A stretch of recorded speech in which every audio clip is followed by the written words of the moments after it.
Seeing Carl Bruton outside with his dog Penny in this Raleigh neighborhood is unusual. He's usually cooped up in his apartment. Bruton has been living with HIV since 1987 and has vivid memories of when he first found out from his doctor. I guess he was thinking I was on the verge of pneumonia or something and hospitalized me.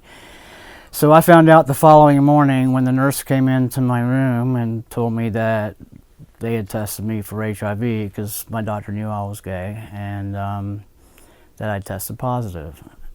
As far as the rest of that day, I couldn't describe what was going on in my mind. I think I just went numb. When Bruton told his family he was HIV positive, it did not go over well. And for his mom, she always avoided the term HIV.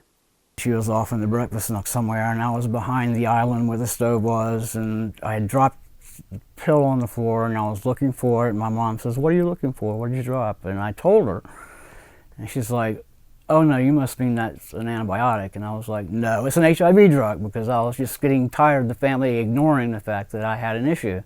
That reaction from family members was the norm in the 80s because there was very little medical research back then. But then came the 90s and the beginnings of HIV research.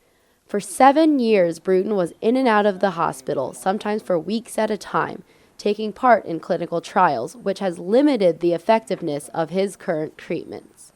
The problem I have and why I can't take the single pill regimen is because of all those clinical trials I did during the 90s. The virus in my system developed resistance to them. Professor of medicine at UNC and Bruton's primary care doctor, Dr. Joseph Nguyen, has been taking care of HIV patients at the Chapel Hill Clinic for nearly 26 years. He sympathizes with the patients who got treatment of HIV back in the 90s. People had to literally take handfuls of pills, sometimes as many as 10 or 12 pills at the same time, 3 or even 4 times a day.